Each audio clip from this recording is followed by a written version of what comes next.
know some people are really not gonna want to hear this, but Stu is dead. Let's get into it. Well, sometimes that is better.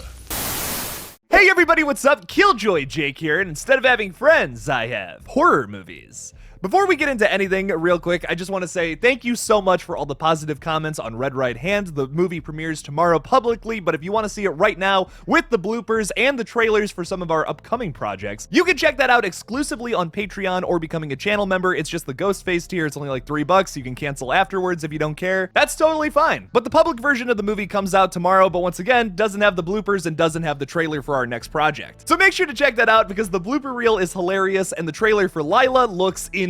I am so excited for you guys to see that sometime next year. Getting into this though, we have updates on a bunch of stuff, including a big Scream 6 update, new Fear Street movies, the Exorcist reboot, something's going on with that, and we also have an update on the Five Nights at Freddy's movie. Before we get into all of that though, if you guys can like this video and subscribe, that would be cool, I guess. So first thing off the docket is let's talk a little bit about Fear Street, because the long-awaited fourth entry in this franchise is finally coming from director Chloe Okuno. If you remember all the way back in 2021, it feels like a long time ago now, doesn't it? We got 3 Fear Street movies, all based off of the R.L. Stine books from Lee Janik. I really enjoyed most of them. I think the first 2 are super solid. I wasn't a huge fan of the third one, but I liked how it ended. That's my unbelievably quick review of 3 whole movies.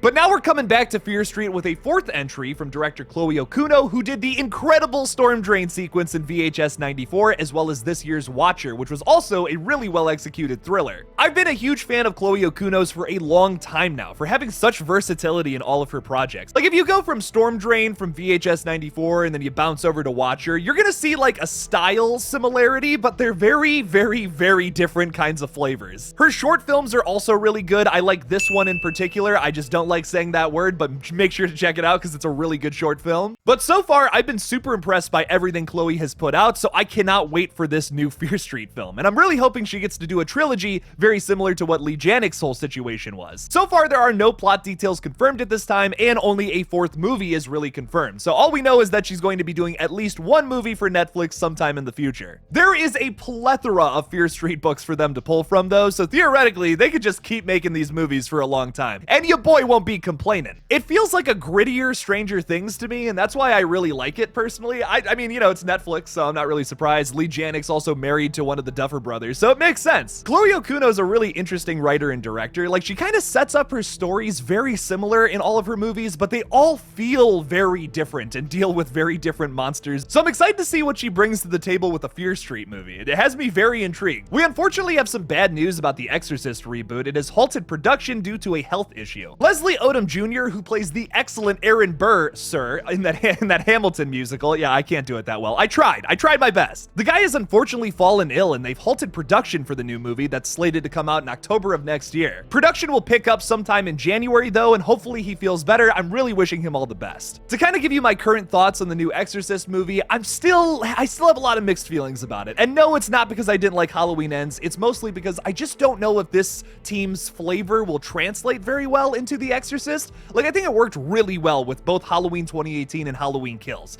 Both very silly movies, and I think the silliness works in those movies because Halloween has always been a little goofy. You can't tell me that Dr. Loomis isn't a little goofy. I mean, the guy is scaring children in the middle of the night while a serial killer runs around. Come on! You don't know what death is. The first Exorcist, though, is known for how scary it was and how upsetting it was to audiences. So I just feel like if we're going to take a goofier approach to The Exorcist, it might not work. I also feel like to honor the legacy of this franchise, they kind of have to play it straight. I don't know how goofy they could make this and make it work still. I don't know, man. I'm also just kind of not hot on possession films right now. Not to say that possession or like demonic movies are bad. I think a lot of them are great. Insidious, The Conjuring, I love a lot of those movies. But I'm just kind of like, we've seen a lot of those recently. You know, I'm kind of hoping for something else. I've been really excited about these new slasher flicks. I mean, since like 2017 onward, we've been getting a lot more slashers in the mainstream where that wasn't really the case beforehand. So I've been kind of appreciating that. I mean, this team can definitely make a good movie. Like I said, I love the first 2 Halloween movies. I think they are super fun and a really good time, but I just don't know if that flavor is going to translate well into The Exorcist.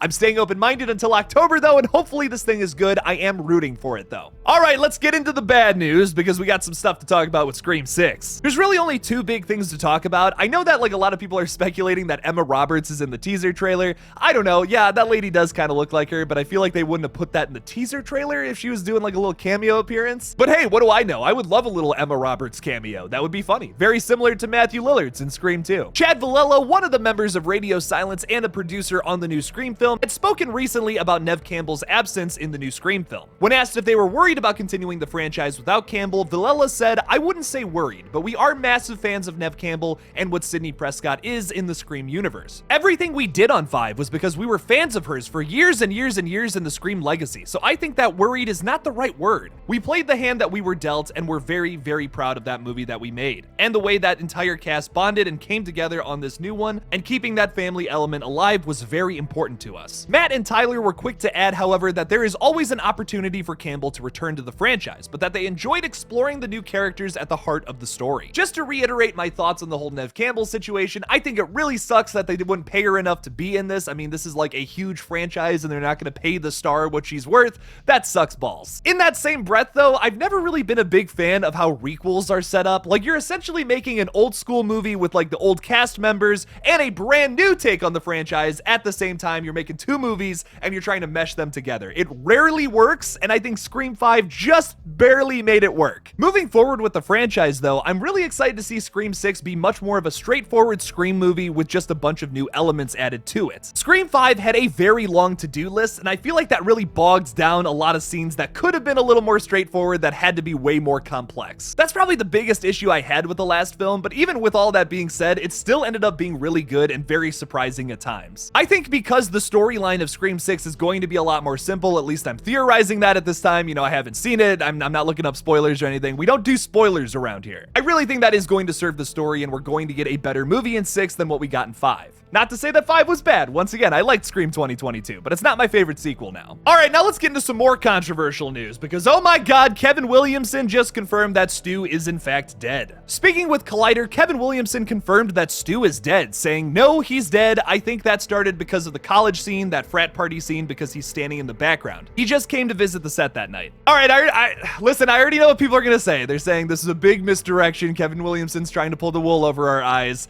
I just don't see it as that. I'm sorry. This is the most straightforward way he could have said that, no, he's dead, and he just came to visit the set that night. I mean, that is the most straightforward way he could have said that. And if you want to compare this to the whole Andrew Garfield, Tobey Maguire situation that we got at the end of last year for Spider-Man No Way Home, well, you know, Tobey Maguire and Andrew Garfield were kind of hinting in interviews that they were coming back. They weren't directly saying it, but they were like, oh, you know, maybe I'll be in it. I don't know. Wasn't there that video of Tobey Maguire in like Central Park and he's kind of like joking about being Spider-Man again? Like, I vaguely remember this, but like, I don't know, man. I just remember there was a lot of teasing a couple months before that movie came out. And I know a lot of people want to see Stu return. He's a great character. He's arguably the best Ghostface. And honestly, there's a part of me that would like to see him come back too. But I honestly just don't think it would serve the story. It would show a big lack of confidence in any kind of new character that they could create, and I would much rather see new villains come into play here. That's one of the greatest things about this franchise, is that we get new characters every single time who become the killers. You would also lose another essential piece to this franchise, which is looking for who the killer is the whole movie. That's two of my favorite things about this franchise you're ripping away because Stu would come back at the end. I really like looking through every single new character and being like, oh, this character could be the killer because of this side of them or whatever, or this character could be the killer because they have this whole thing going on. I love that about the Scream movies. That's probably my biggest draw to them, and you're kind of ripping all that away by bringing back a past killer in any capacity. It could be anybody coming back. It just wouldn't work in my opinion. Now, with all of that being said, if you're somebody who wants to see Stu come back, that's totally fine. I'm seeing so many people just hate on people who want Stu to come back, and that just makes me really sad. Like, just let people theorize and get excited about movies. Like, listen, I'm of the opinion that I don't really think Stu should come back. I don't think it would work. I've joked around about it in the past, but I don't actually think it would work. But a lot of people want to see it happen, and they're getting excited for it too. My advice is just let people theorize about what they want to with movies. Most of the time, you're probably not talking to Guy Busick or James Vanderbilt who are writing the script, so who cares anyways? Now, I know some of y'all are upset that Stu's not coming back for Scream 6, but we did did just get confirmation that Matthew Lillard will be playing some sort of character in the Five Nights at Freddy's movie. Deadline reports that Matthew Lillard and Josh Hutcherson have both joined the cast in the long-anticipated video game adaptation. There are no character details as of yet, but it has been heavily rumored that Matthew Lillard may be playing the character of William Afton in this new film. Five Nights at Freddy's will begin production in New Orleans this February with director Emma Tammy. And don't forget, the Jim Henson's Creature Shop is also attached to this project, doing all the animatronic monsters for this movie, which is really exciting because they've done a bunch of awesome puppets for other movies in the past. Things you probably know too. Like the Yoda puppet from Star Wars and the Teenage Mutant Ninja Turtle costumes. I absolutely love those 90s turtle movies. Like, they just go so hard. So you may not get Stu in Scream 6, but you might get Matthew Lillard playing a villain in the new Five Nights at Freddy's movie. That's a pretty good compromise to me. What do you guys think about all this horror news though, and what has you the most excited? Leave me something about it in the comments below. Thank you guys so much for watching this brand new video on a bunch of updates. Don't forget to like this video and subscribe for more horror content in the future. Make sure to check out our Scream fan film Red Right Hand that comes out tomorrow publicly on this page, or see the exclusive cut on Patreon or by becoming a channel member. Thank you guys again for watching, and as always, don't forget to kill it out there, y'all.